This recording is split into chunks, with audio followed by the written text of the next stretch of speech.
할렐루야. 오늘 이 자리에 오신 여러분 모두를 주님의 이름으로 환영을 드립니다. 여러분의 삶에 더 멋진 하나님의 역사들이 새로워질 수 있기를 주님의 이름으로 축복합니다. 축복합니다. 질문부터 드릴까요?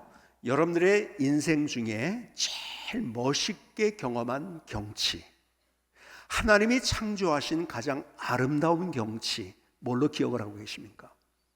알프스 가보셨습니까? 스위스? 아니면은 캐나다의 밴프 같은 데, 아니면은 예를 들자면 요세미티다, 금강산 가보셨습니까? 어느 것이 제일 먼저 떠오릅니까? 가장 하나님이 창조하신 가장 아름다운 경치. 여러분이 생각하는 것보다 더 멋진 경치가 있어요. 더 멋진 경치. 그게 뭔지 아세요? 그것은 환한 얼굴입니다. 잘 들으세요. 화난 얼굴이 아니고 환한 얼굴. 이게 가장 하나님이 창조하신 가장 아름다운 경치예요. 그 경치를 만드시면서 앞뒤 좌우 이렇게 한번 인사해 볼까요? 경치가 아름답습니다. 경치가 아름답습니다. 이야, 너무 환해져가지고 조명 다 꺼도 될 것 같아요. 제가 얼굴을 끌 수가 없습니다. 너무너무 환해가지고. 그 환한 얼굴로 축복하면 진짜 축복인데, 인상 쓰면서 축복하면 축복의 언어를 내도 그건 저주예요. 그래서 옆에 있는 분들에게 주님의 이름으로 축복합니다 한번 다시 한번 인사합시다. 축복합니다. 축복합니다. 축복합니다. 여러분, 얼굴이 환해지면 마음도 환해지는 거 아십니까? 얼굴과 마음은 같이 가요. 자, 여러분이 밤에 이제 저녁에 집에 들어갔어요. 남편이 아내가 들어오는 나를 향해서 왜 이렇게 인상 쓰고 들어와? 그럽니다. 그러면 난 뭐라고 그러죠? 내가 언제 인상 썼어? 그럽니다. 그렇죠? 그럼 누구 말이 맞을까요? 1번 내 말이 맞는다, 2번 상대방 말이 맞는다. 여러분, 자기 얼굴을 직접 본 사람 손 들어보세요. 자기 얼굴을 직접 본 사람 있나? 없어요. 나는 거울을 통해서 볼 뿐이야. 나는 인상 쓴 나를 본 적이 없습니다. 아세요? 그거 기억하세요. 근데 나는 인상을 안 썼다고 생각하는데 인상이 써지고, 왜 그런지 아세요? 마음이 뭐가 안 좋으니까. 들어오기 전에 어떤 회사나 다른 어디에서 좀 기분 안 좋았던 것들이 있든지, 아니면 들어왔는데 이게 난장판이에요. 정리가 안 돼 있어. 그러면 나도 모르게 마음이 상하니까 인상이 써지는 거예요. 여러분, 나는 안 썼다고 아무리 우겨도 안 돼요. 왜냐하면 내 마음이, 그러니까 나도 그렇게 얼굴과 마음은 같이 갑니다. 저희 집사람이 오늘 같이 안 와서 잠깐 제가 집사람 얘기를 나중에 해주지 마시고, 저희 집사람 만나고도 한 20년도 넘은 얘기예요. 우리 집사람이 눈 화장을 하더라고요. 근데 눈 화장을 이렇게 하더라고요. 그래서 끝난 다음에 물어봤어요. 왜 눈 화장하는데 입까지 벌리고 입까지 사용하냐고 그랬더니 자기는 입을 벌린 적이 없대요. 나도 모르게 같이 가는 거예요. 근데 여러분들의 얼굴이 너무 환해졌어요. 그렇죠? 그 환해진 여러분의 얼굴 때문에 마음도 환해진 줄 믿습니다. 그 환해진 여러분의 마음속에 오늘 하나님의 말씀이 신비의 보석같이 새겨지는 귀한 아침이 될 수 있기를 주님의 이름으로 축복합니다. 축복합니다. 제가 늘 원천교회를 생각할 때마다 제가 어떤 마음을 갖냐면, 여러분들을 생각하면서 이런 마음을 가져요. 참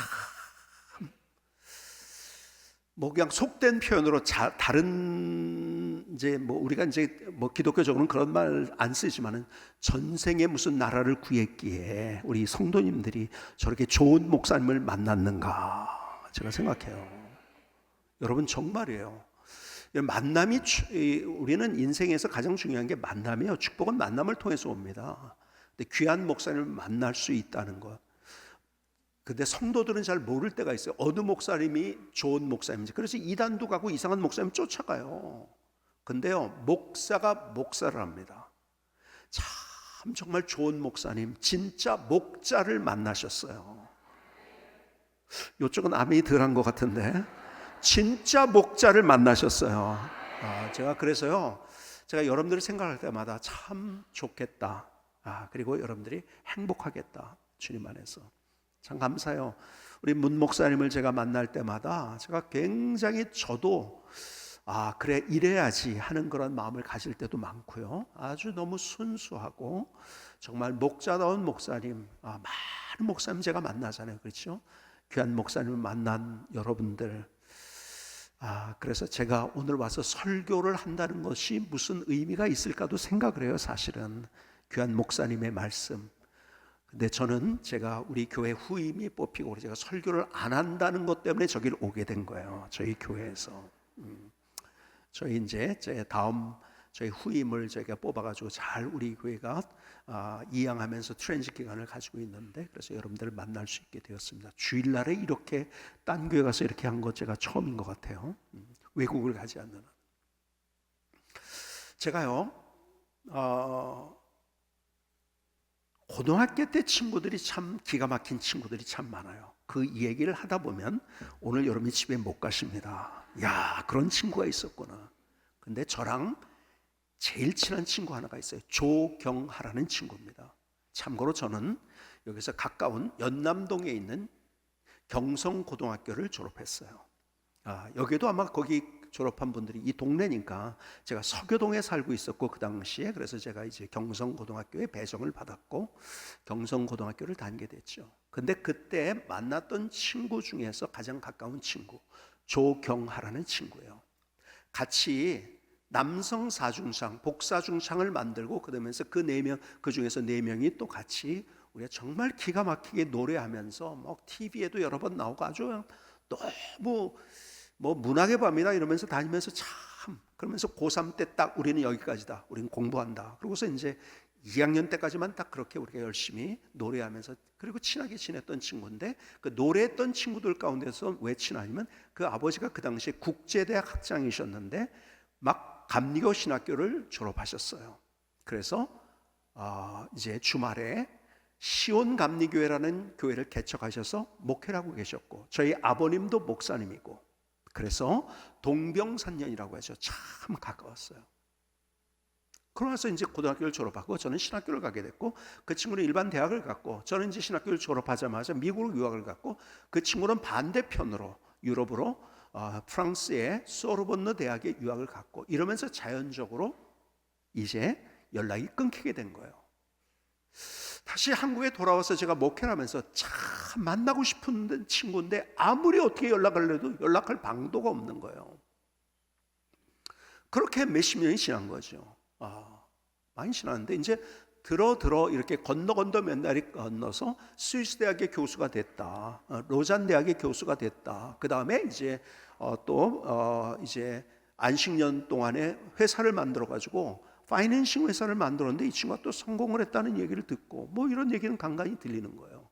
몇 달이 건너가지고 야, 어떻게 연락을 할 수 있을까 그러다가 어느 교회에 제가 집회를 갔는데, 부흥회를 갔는데 그 형이 거기에 출석을 하고 있는 거예요. 그래서 그 친구의 연락처를 알게 됐고, 정말 몇십 년 만에 그 친구를 만나가지고 그날 참 재밌고 행복한 대화를 했어요. 거의 하루 종일 그렇게. 근데 제가 이 친구에게 이렇게 질문했어요.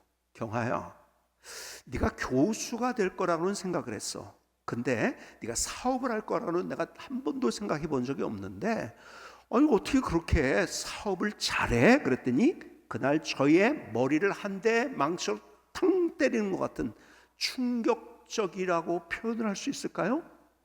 왜냐하면 그 말이 너무 저에게 남아서 목사보다 더 멋진 말을 한 거예요. 그 친구가 저에게 이러더라고요. 하나님이 세상을 아름답게 창조하셨어. 그래서 아름답게 하면 돼, 그러는 거예요. 이야, 너무 성경적이면서도 너무 멋진 말을 하는데, 이야, 목사보다 낫다 그러면서 그게 제 가슴에 담겨가지고요, 그때서부터 제가 아름다움에 대해서 연구를 하게 됐고, 제가 사실은요 제일 못하는 게 그림 그리는 거예요. 정말 못 그려요. 그런데 제가 그림을 연구하기 시작했고, 그림의 역사서부터 제가 그림을 보러 다니고, 그러다가 이제 CTS라는 방송에서 제가 갈 때 좀 방송을 찍자 그래가지고 유관재 목사의 테마기행이라는 그런 프로가 생기기도 했습니다. 막 연구해가지고 제가 명화를 가지고도 설교를 하게 되고, 그걸 책으로 행복한 갤러리라는 책을 내기도 하고요. 그래서 제가 이제 예를 들어서 그 파리 같은 데 가면은 저는요 꼭 어디 이제 아프리카를 갈 때 파리를 많이 들리게 돼요. 그럼 파리에 하루 들려가지고 제가 일행들에게 세계 중요한 뮤지엄이 있죠.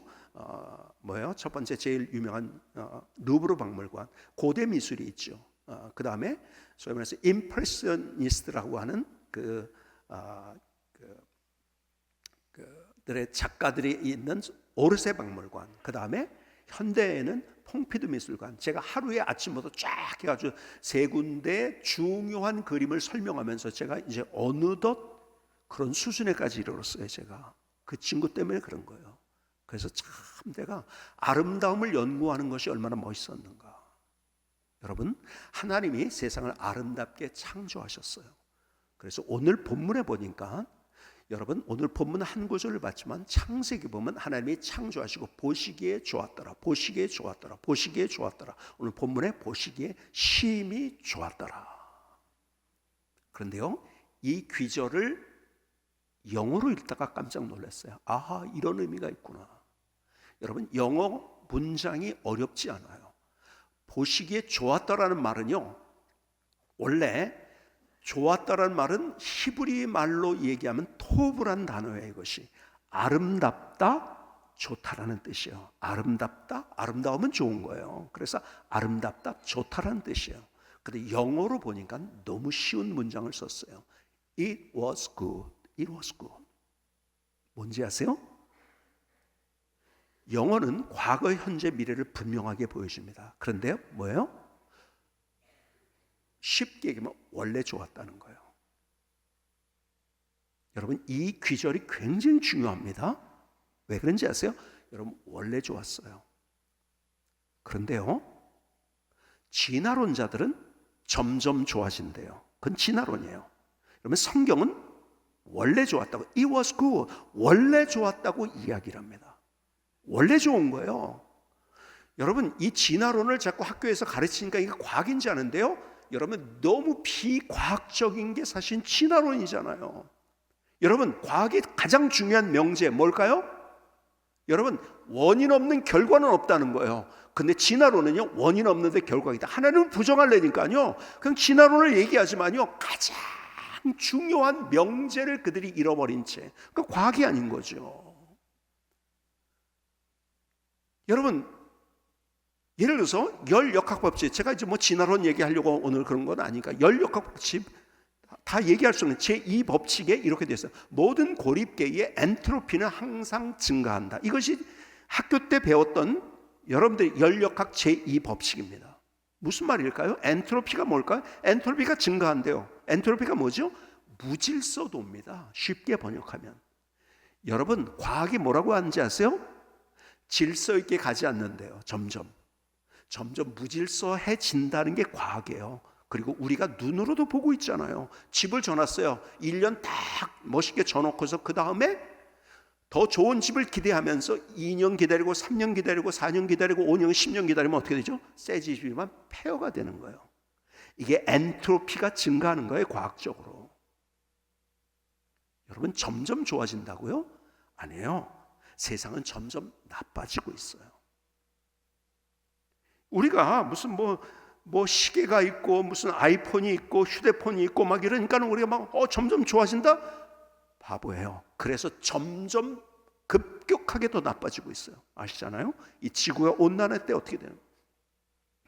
막 코로나가 시작됐을 때 가장 베스트셀러가 됐던 책 가운데 하나가 2050 거주불능지구라는 책이 있어요.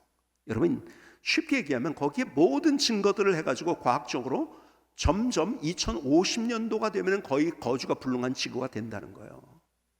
그럼 신문에 보니까 인도네시아 자카르타는요, 다 가라앉아요.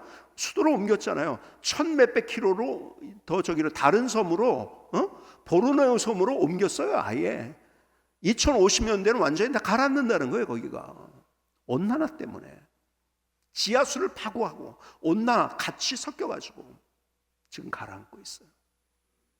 여러분, 우리가 과학이 발전할수록 더 좋아지는 게 아니라 급격하게 점점 나빠지고 있다는 거예요. 우리 시대에 어떤 일을 만날지 몰라요. 더 좋아진다고요? 아니에요.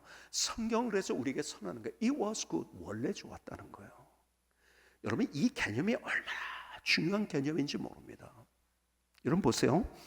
우리가 흔히 1517년 비텐베르크 성당에 이 마틴 루터가 95개의 논절을 붙여놓은 그날을 기점으로 해서 우리는 종교개혁이 됐다고 얘기합니다. 자, 이거 생각해 볼까요?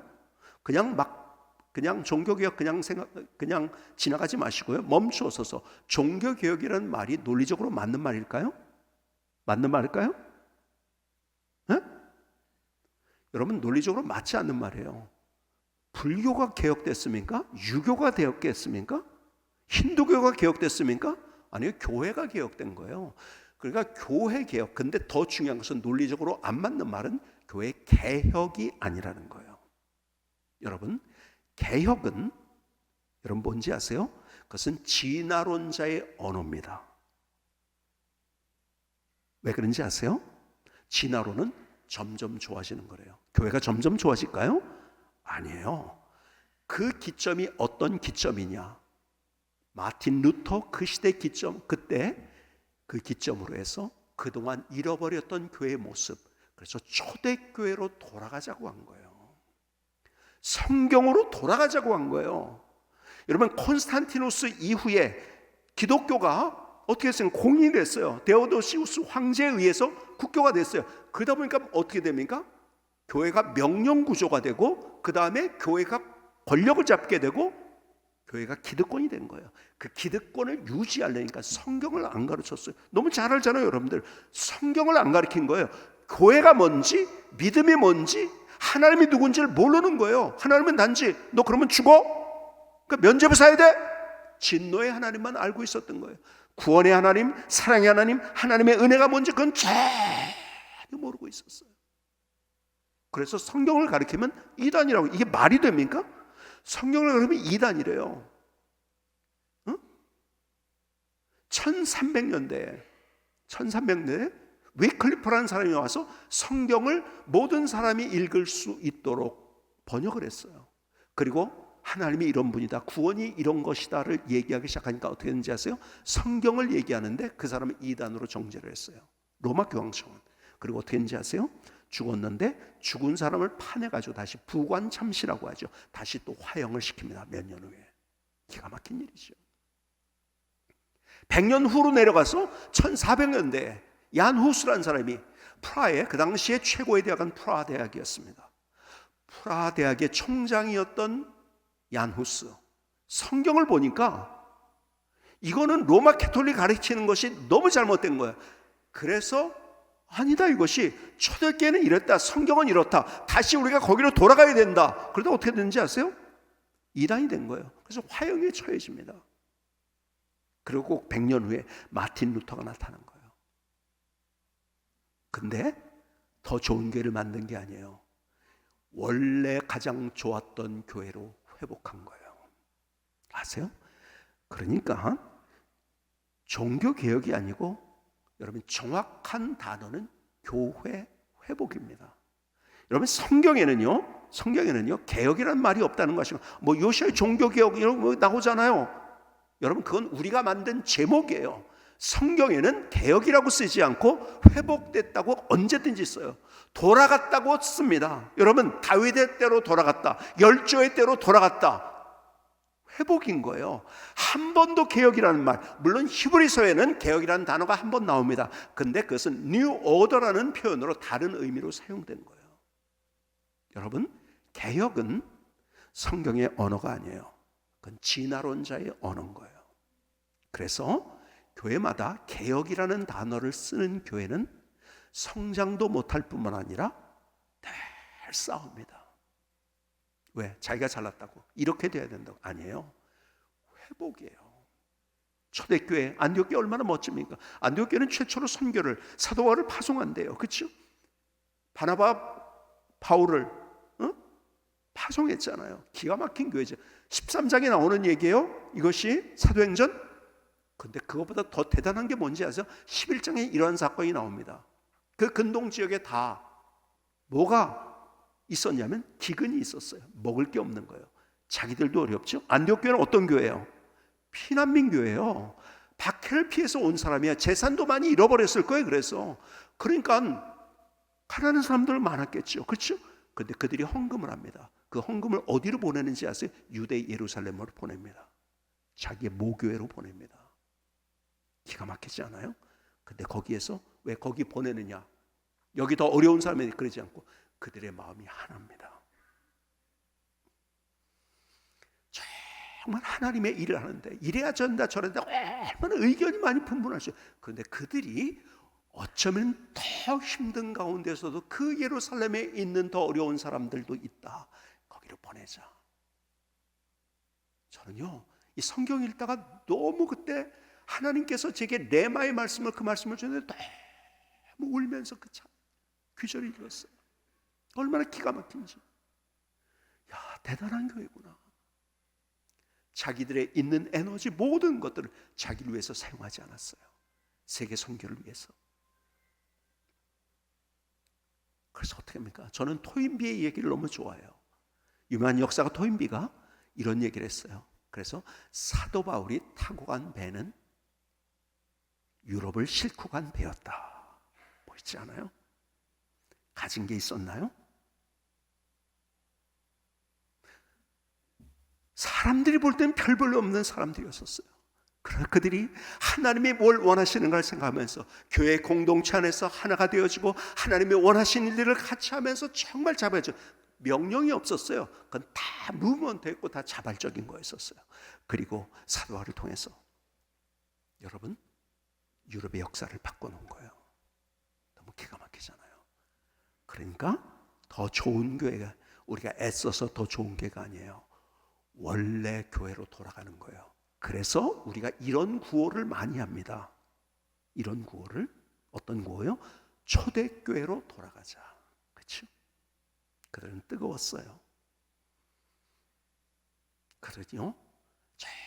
정말 어떤 진리를 가지고는 싸웠지만요. 여러분 교회를 보세요. 요즘 갈등하는 교회들이 많아요. 그런데 진리 가지고 싸우는 교회는 한 번도 못 봤어요. 다 뭐예요? 방법론 가지고 싸웁니다. 여러분 성경에 보니까 그들은 방법론 가지고 싸우지 않았어요. 그냥 하나가 됐어요. 너무 기가 막힌 거예요. 하나님이 사용하셨고, 여러분 이제까지 있었던 역사 속에서 가장 멋진 교회가 초대교회예요. 여러분 it was good. 원래 좋았어요. 그래서 돌아가는 거예요. 이게 성경의 원리예요. 여러분 우리의 구원도 그런 거예요. 원래 하나님이 우리를 하나님과 교제하도록 창조하셨어요. 문제가 뭡니까? 여러분 우리 인간들의 문제가 뭘까요? 여러분 다른 종교에서는요 다르게 얘기를 해요. 성경에서만 분명하게. 그러니까 여기에서 어게인스트 되는 사람이 많은 거예요. 우리의 문제는 다른 게 아니에요. 죄의 문제에 결국은 가장 근원적인 문제, 죄의 문제예요. 그 해결하지면 안 된다. 해결하려고 노력하지만 우리의 노력으로 되나요? 성철 스님, 그분이 돌아갈 때 얼마나 열심히 그가 수도를 했습니까? 가장 존경받는 사람이에요. 근데 신문에 나왔던 이야기죠. 내가 무간지옥에 간다. 내 죄가 수미산보다 더 높다. 왜요? 죄의 문제를 해결하는데 안 됐던 거예요. 안 되는 거예요. 그 문제 때문에 우리의 모든 문제가 생길 거예요. 그런데 불교에서는 뭐라고 하는지 아세요? 우리 죄 때문이라고 얘기하지 않습니다. 불교는 뭐라고 얘기하죠? 아, 너 그 상황 때문에 그래. 그리고 그 사람 때문에 그래. 그 일 때문에 그래. 그러니까 거기를 네가 떠나면 돼. 그리고 네가 하고 싶은 대로 가면 되는 거야. 이게 불교야. 그래서 이 시대에 가장 멋지게 보이는 게 불교예요. 야, 그래. 난 잘하고 있는데 딴 게 잘못된 거야. 세상이 이렇게 만들고. 그래서 불교의 수타니파타라는 가장 유명한 경전에서, 가장 오래된 경전이죠. 거기에서 이것이 소설의 제목으로도 나온 중요한 한마디. 불교는 이거예요. 무소의 불처럼 혼자 가라요. 여러분, 그래서 다 죽게 만드는 거예요. 지금 이 시대에 혼자 가는 시대. 그래서 불행한 시대. 그래서 불교의 최고봉은 뭔지 아세요? 최고봉이 뭔지 아세요? 불교의? 여러분 출가예요. 그래서 출가. 저는 출가란 표현을 안 씁니다. 가출이라고 그러지. 가출이죠. 부모 자식도 없는데요. 그게 뭐가 출가예요? 문제를 해결 못하는데요. 하나님은 우리의 문제를 알아요. 근데 우리 스스로 해결할 수 없는 것도 알아요. 그래서 성경에만 은혜란 단어가 있어요. 그렇죠? 은혜는 뭐예요? 거저주는 선물이에요. 내가 할 수 없는데. 이 하나님의 사랑이에요. 여러분, 하나님은 핵심은 사랑이에요. 나를 사랑하시는 거예요. 그래서 목숨까지 주신 거예요. 갈보리 언덕의 십자가, 내가 해결할 수 없는 죄의 문제를 예수님께서 대속제물이 되셔서 나를 대신해서 그 형벌을 받으셨어요. 그래서 우리를 뭐예요? 구원받은 것은 다시 하나님께로 회복한 거예요. 여러분, 구원은 회복이에요. 성경의 모든 원리는 개혁이 없습니다. 다 회복입니다. 모든 것들이 다 회복이에요. 그래서 유명한 에베소 교회를 향해서 이렇게 얘기합니다. 여러분, 에베소 교회가 너무 잘한 게 많아요. 요한계시록 2장 1절은 이렇게 기록합니다. 에베소 교회 사자에게 편지하라. 오른손에 있는 7뼈를 붙잡고 7 금초대 사이를 거니시는 이가 이르시되, 내가 내 행위와 수고와 내 인내를 알고 또 악한 자들 용납하지 아니한 것과 자칭 사도라 하되 아닌 자들을 시험하여 그의 거짓된 것을 내가 드러낸 것과 또 내가 참고 내 이름을 위하여 견디고 게으르지 아니한 것을 아노라. 그의 노력, 애씀, 그들의 힘씀, 잘하려고 하는 그 모습, 자기의 노력 있었다는 걸 칭찬해요. 그런데 결정적인 이야기를 하십니다. 뭐라고요? 4절에 그러나 너를 책망할 것이 있나니 너의 처음 사랑을 버렸느니라. 그러므로 어디서 떨어진지를 생각하고 회개하여 처음 행위를 가지라. 만일 그리하지 아니하고 회개하지 아니하면 내가 내게 가서 내 촛대를 그 자리에서 옮기리라. 너 처음 사랑 어디 갔니? 처음 마음 어디 갔니? 처음 행위 어디 갔니? 회복하라는 거예요. 성경은 우리에게 말씀하시는 가장 중요한 메시지가 있다면 회복돼야 된다는 거예요. 어느 날 저희 교회가 잘 부흥하고 잘 가고 있었어요. 외부적으로 그렇게 멋있게 보이니까, 그러니까는 나도 괜찮은 것 같고 잘 가고 있었어. 오늘 기도하는데 하나님께서 저에게 제 목사 안수 받을 때를 생각하게 하시더라고요. 그 모습을 보여주시는 거예요. 그러면서 하나님께서 저에게 그날 밤 너무 깊게 제 마음속에 질문해 주셨어요. 너 그때 그 마음 어디 갔니? 너 그때 그 마음 어디 갔니? 저는 제 인생의 그날을 잊을 수가 없어요. 사실은 왜 그런지 아세요? 너무 감격적이어서. 하나님이 나를 십자가의 보혈로 구원하셨을 뿐만 아니라 나를 하나님의 영광스러운 일에 부르셨다는 그 사실 자체가 그날 얼마나 감격스러운지요. 제가 막 처음부터 끝까지 눈물로 그 예배를 드린 거예요. 안수식 예배를. 그냥 눈물이 줄줄 나오더라고요. 마지막 순서가 이제 제가 안수를 다 끝나면서 제가 인사하는 시간이 있었는데요. 제가 인사말을 제대로 못했어요. 왜 그런지 아세요? 너무 눈물이 나서. 너무 감격스러워서. 너무 설레는 그 마음. 하나님 앞에 감사한 마음. 그 뜨거운 마음. 그러나 하나님께서 그것을 말씀하면 너 그 마음 어디 갔니?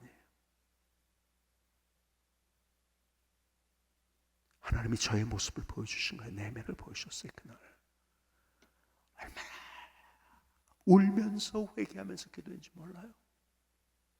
하나님, 겉엔 더 잘된 것 같은데 내 마음은 그때 마음이 없어졌네요. 타성에 젖어 있고 그때 그 뜨거웠던 마음이 많이 식어져 있고 그 첫사랑의 감격이 없어진 나의 모습을 그날 주님께서 말씀하시는데 얼마나 회개하면서 울은. 그리고 저희 첫 번째 기도 제목 가운데 하나가 이것이 됐어요. 하나님, 첫 마음 잃지 않게 해주세요. 제가 은퇴할 때가 다 됐어요. 은퇴할 때까지 하나님 앞에 기도했던 것이, 하나님, 내가 은퇴하는 그날까지, 아니 주님 앞에 선 날까지 그 마음 잃지 않게 해주세요. 여러분, 사실은요, 우리가 처음 교사가 되고, 처음 내가 성가대원이 되고, 내가 집사가 되고, 권사가 되고, 안수입사가 되고, 장로가 되고, 목사가 되고 했을 때 얼마나 뜨거웠습니까? 누가 뭐라고 한들 그게 내 머리에 들어옵니까? 나를 시기하고 질투하고 손가락질 그것에 관계없이, 주님 나를 이렇게 멋지게 하나님께서 인도해 주셨는데, 하나님 내가 이것에 내가 목숨 걸면서 내가 이렇게 뜨겁게 일을 하겠습니다 하는 마음으로 시작했는데, 오늘도 보니까 내 마음이 힘든 거야.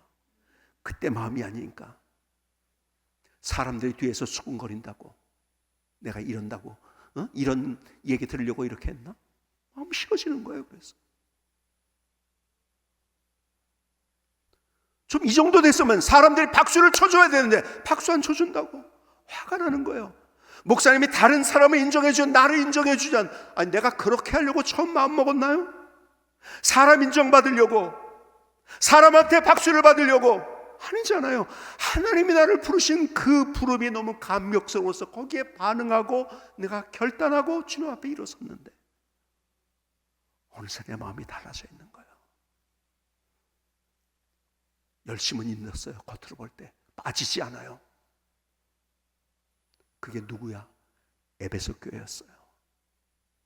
너무 다 애쓴 거 한다, 힘쓴 거 한다. 근데 그 첫사랑 어디 갔니? 첫 마음 어디 갔니?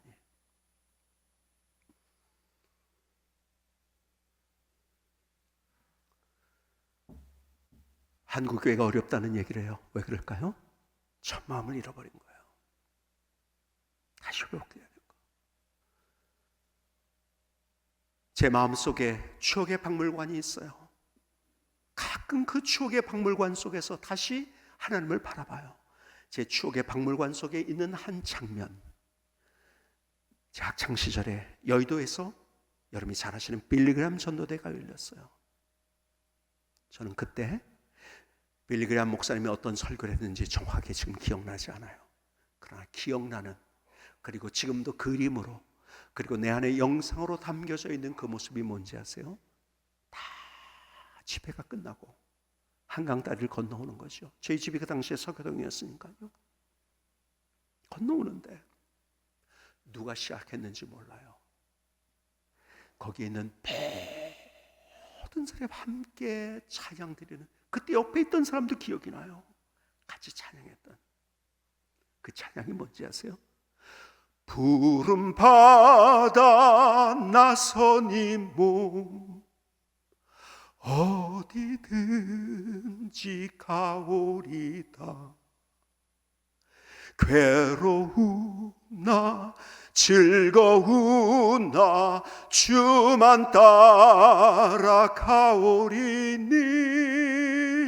어느 누가 막으리까 죽음이 늘 막으리까 어느 누가 막으리까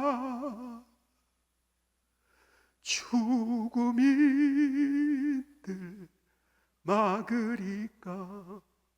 다 같이 그 찬양을 부르고 있는 거예요. 아굴골짝 빈들에도 복음 들고 가오리다.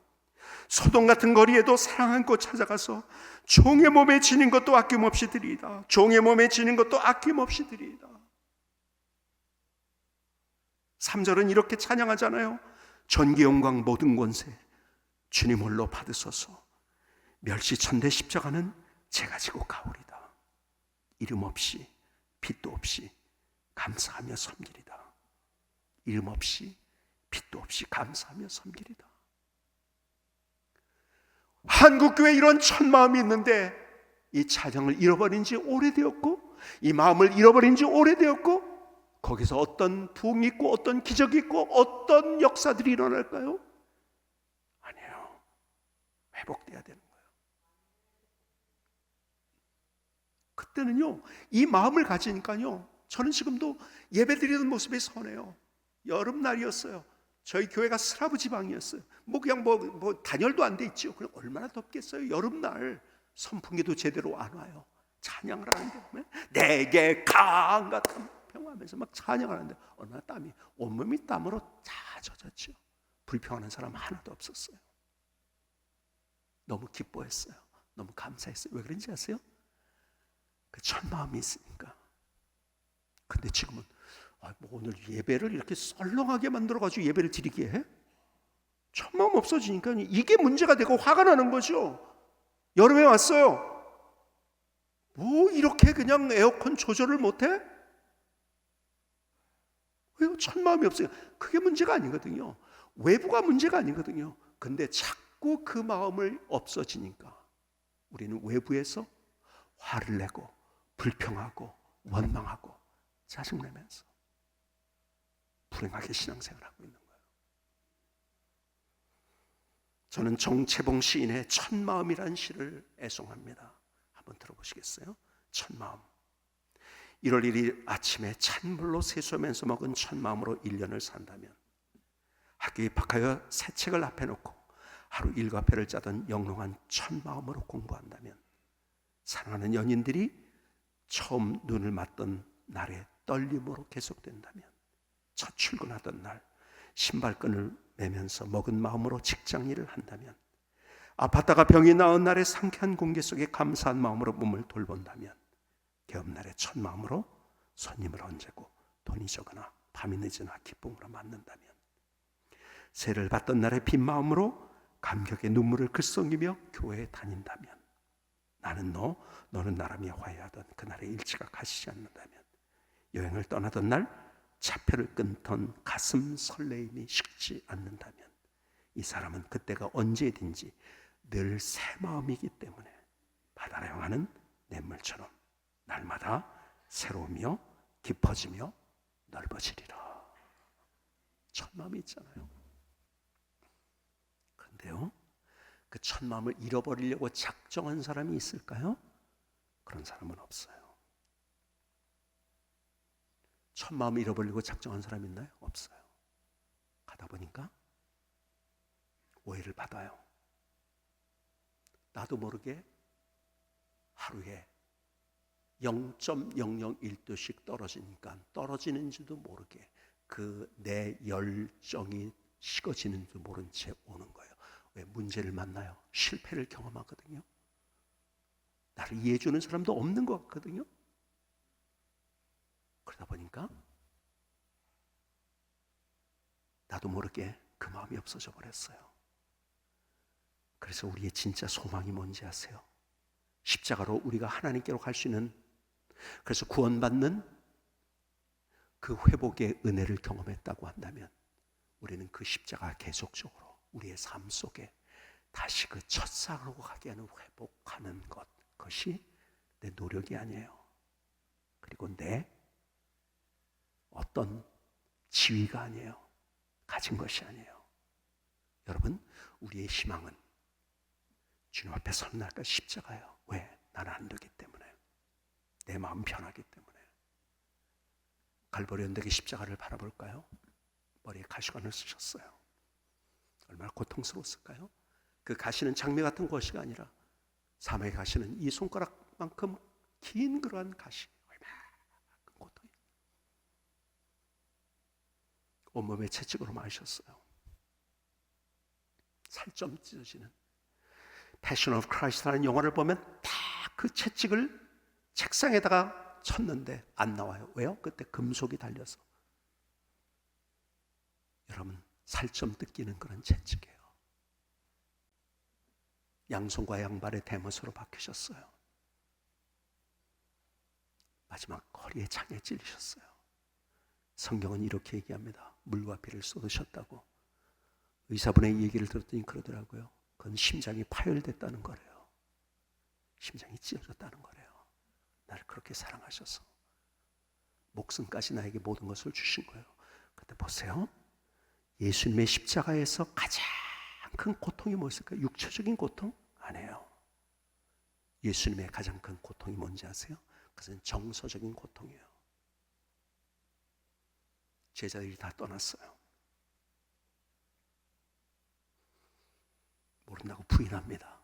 배반했습니다. 가장 고독하고 외로운 자리에 있는 거예요.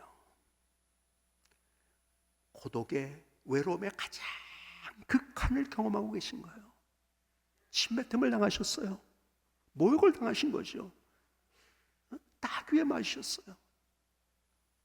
육체적인 고통보다 더 큰 아픔은 그런 모욕을 받으시는 거였을 거예요. 밑에서 얘기합니다. 야, 너도 구원 못하고 누구를 구원한다고 그래? 하나님의 구속의 사역을 알지 못한 그러세요? 저는 너무 막 속이 뒤집히고 답답할 것 같아요. 내려와서 딱이라도 한번 때리고서 올라가고 싶은 그런 마음일 거예요. 그런 모욕을 견디셨어요. 그 자리는 인간적으로 볼 때 가장 실패라고 하는 그 자리예요. 그걸 경험하셨어요. 그래서 주님께서 우리에게 하시는 말씀, 이런 표현이 많아요. 보시고 아시고. 주님이 나를 보세요. 그리고 나를 아세요. 성경이 여러분이 아시는 대로 안다는 말은 성경에 나오는 것은 경험적으로 안다는 거예요. 그분이 외로움이 뭔지를 아시고 왕따 됐다는 것이 무엇인지를 아시고 뒤에서 수군거리고 그리고 내가 사람들 앞에서 뺨을 맞고 모욕을 받는다는 것이 무엇인지 아시고 말도 안 되는 소리를 가지고 나를 공격한다는 것이 무엇인지를 아세요. 다른 사람 몰라요. 주님은 아세요. 보시고 아시고. 여러분, 남편의 위로를 받으려고요, 진짜 남편의 위로를 받을 수 있을까? 안 돼요. 왜 그런지 아세요? 여러분, 남자는 여자가 안 돼봤기 때문에 여자 마음 몰라요. 그렇죠? 반대로 남편도 마찬가지인 거예요. 여러분, 경험해보지 않은 사람 몰라요. 오래전에 저희 권사님 한 분이 저한테 그러더라고요. 그분은 투석을 하는 분이에요. 목사님, 사랑하는 가족이 있어요. 근데 가족보다도 저하고 대화가 되고 만나면 위로가 되는 사람이 있어요. 누군지 아세요? 그러는 거예요. 누군데요? 울먹이면서 그러시더라고요. 목사님, 저와 같이 투석하는 사람이에요. 투석하지 않는 사람은 투석하는 사람의 마음 몰라요. 어떻게 알아요?